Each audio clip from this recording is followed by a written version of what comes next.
حالانکہ رسول اللہ صلی اللہ علیہ وسلم نے کہا کہ نہیں عثمان ایسے نہیں، میرا عثمان ایسا نہیں، عثمان نہیں کیا ہوں گے ایسا، مجھے امید ہے۔ اور جب عثمان رضی اللہ تعالیٰ عنہ آئے، یہ تذکرہ ان کے سامنے ہوا تو انہوں نے کہا کہ یہ 2-4 دن 10 دن کی بات نہیں، اگر 1 سال بھی وہاں پر میں رہتا تو میں اپنے نبی کو چھوڑ کر کے اکیلے وہاں پر طواف نہیں کرتا، اپنے نبی کو چھوڑ کر کے میں اکیلے جا کر لوں ایسا نہیں کرتا، 1 سال رکتا تب بھی۔ تو اس سے معلوم ہوا کہ گمان اچھا ہونا چاہیے، سوچ جو ہے اچھی ہونی چاہیے، ہمیشہ اپنے بھائی کے بارے میں اچھا سوچنا چاہیے۔ صحابہ کرام نے جو غلط سوچ لیا تھا ان کو ندامت ہوئی، انہوں نے کہا کہ دیکھو رسول اللہ صلی اللہ علیہ وسلم کتنا اچھا سوچ رکھتے ہیں، ہم ہی لوگ جو ہے ایسا سوچ لے الٹا۔ حالانکہ آپ صلی اللہ علیہ وسلم نے ایسی سچویشن میں بھی کہا کہ نہیں میرے عثمان ایسا نہیں کر سکتے۔ تو گمان اچھا ہونا چاہیے، ہم لوگ نا ہمیشہ الٹا ہی سوچتے ہیں، ہے نا، اچھا سوچنا چاہیے، ہمیشہ اچھا سوچنا چاہیے۔ اچھا 14ویں چیز، مسلمانوں کو دشمن کی طرف سے اڑائے گئے افواہوں پر ایک دم سے بھروسہ نہیں کر لینا چاہیے، بلکہ اس کی تحقیق کر لینی چاہیے، ورنہ نقصان ہوتا ہے، پریشانی ہوتی ہے، جیسا کہ اس واقعے میں دیکھنے کو ملا کہ جب عثمان رضی اللہ تعالیٰ عنہ کی شہادت کی افواہ اڑائی گئی تھی۔ 15ویں چیز یہ، ابو بکر رضی اللہ تعالیٰ عنہ کی عصمت معلوم ہوتی ہے کہ جہاں صلح کے فیصلے سے اور صلح کے جو شرائط تھے ان کو لے کر بہت سارے بڑے بڑے صحابہ جو ہے پریشان تھے، عمر رضی اللہ تعالیٰ عنہ پریشان تھے، ہم کیسے مان سکتے ہیں، ایسا کیسا نبی نے تسلیم کر لیا، وہاں ابو بکر صدیق رضی اللہ تعالیٰ عنہ کہہ رہے تھے کہ نہیں اللہ اس کے رسول جو کریں گے اچھا ہی کریں گے۔ ایسی سچویشن میں بھی دیکھیے آپ ان کا ایمان دیکھیے، ان کا ایمان دیکھیے، اس لیے ان کی عصمت کا احساس ہوتا ہے۔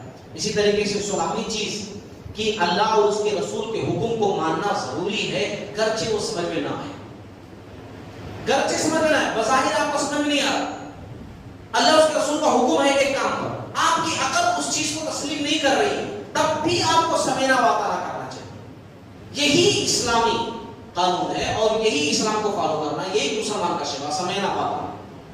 آپ کو سمجھ میں نہیں آ رہا پھر بھی عقل کی کسوٹی پر ہر معاملے کو رکھنا، پھر عقل جب تسلیم کر لے پھر ہی اس کو مارنا، یہ ایک مسلمان کا طریقہ کار نہیں ہوتا ہے۔ عمر رضی اللہ تعالی عنہ صلح حدیبیہ والے واقعے کو یاد کر کے لوگوں کے سامنے کہا کرتے تھے اے لوگوں، دینی معاملات میں اپنی رائے کو ناقص سمجھو، دینی معاملات میں اپنی رائے کو میں ایسا سوچتا ہوں، میرا دماغ ایسا کہتا ہے، یہ سب کو ناقص سمجھو۔ ابو جندل والے دن میں اپنی رائے اور اجتہاد کے ذریعے اللہ کے رسول صلی اللہ علیہ وسلم کے حکم کو ماننے میں آگے پیچھے ہو رہا تھا، حالانکہ وہ بہتر تھا، لیکن پھر میں سوچ کر کے اپنا اجتہاد کر کے اپنا دماغ لگا کر کے میں آگے پیچھے ہو رہا۔ اسی لیے دماغ نہیں تسلیم کرے تبھی میں ایک بات کہتا ہوں، علی رضی اللہ تعالیٰ عنہ لوگوں کو سمجھاتے تھے، اس ٹاپک پر علی رضی اللہ تعالیٰ عنہ سمجھاتے تھے، بڑی مشہور بات، وہ لوگوں سے کہا کرتے تھے کہ دیکھو عقل تسلیم کرے تبھی مانو گے ایسا نہیں، اور دین کا مطلب عقل تسلیم کرے نہیں۔ دیکھو اگر عقل کو دیکھو گے تو ایک مسئلے میں پھنس جاؤ گے، کون سا مسئلہ؟ موضوع پر مسح کے بارے میں، شاکس پر مسح کے بارے میں۔ شاکس پر مسح کہاں کریں گے؟ اوپر کریں گے، گندگی کہاں لگی رہتی؟ نیچے۔ عقل کیا کہتی ہے؟ اگر مسح کرو تو صاف صفائی کرو تو کہاں کرو؟ نیچے کرو، اور جب ٹھیک کرتے کہاں ہیں؟ اوپر کرتے، ہے نا؟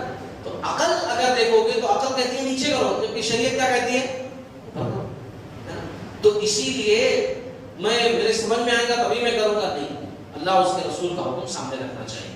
اچھا 17ویں چیز جو بہت اہم ہے، اس واقعے سے معلوم ہوئی کہ انسان کو جب اپنی غلطی کا احساس ہو تو اسے تائب ہو جانا چاہیے، بہترین بندی کی نشانی۔ اسے احساس ہونا کہ میں نے غلطی، عمر رضی اللہ تعالیٰ عنہ کو غلطی کا احساس ہوا جب نا کہ میں نے اس اللہ اس کے رسول کے حکم کے ماننے میں آگے پیچھے جو کی، تھوڑا الگ ٹائپ کی گفتگو کی، وہ غلط کیا میں نے، تو وہ خود کہتے ہیں کہ میں نے توبہ کیا، میں نے صدقات دیے، میں نے روزے رکھے، میں نے یہ فلاں کام کیا، یہاں تک کہ میرا دل مطمئن ہو گیا کہ میں جو ہے کامیاب ہو جاؤں گا، میں نے جو غلطی کی تھی اس کا جو ہے میں نے بھرپائی کر دی۔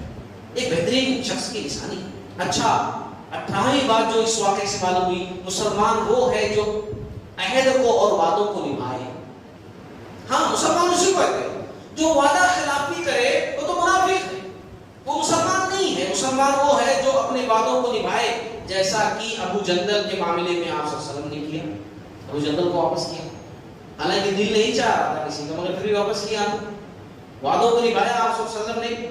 19ویں بات جو اس واقعے سے معلوم ہوتی ہے، سورہ حدیبیہ میں مسلمان جو ہے جب آپ صلی اللہ علیہ وسلم نے کہا کہ چلو سر مڑوا لو، قربانیاں کر دو، تو کوئی مانے نہیں، حکم سنے، اتنے غم میں تھے کہ سنے ہم سنے کر دیے، مگر جب آپ صلی اللہ علیہ وسلم نے خود جا کر کیا، پریکٹیکل میں وہ کام کیا، تو تمام لوگ دوڑ پڑے کرنے کے لیے۔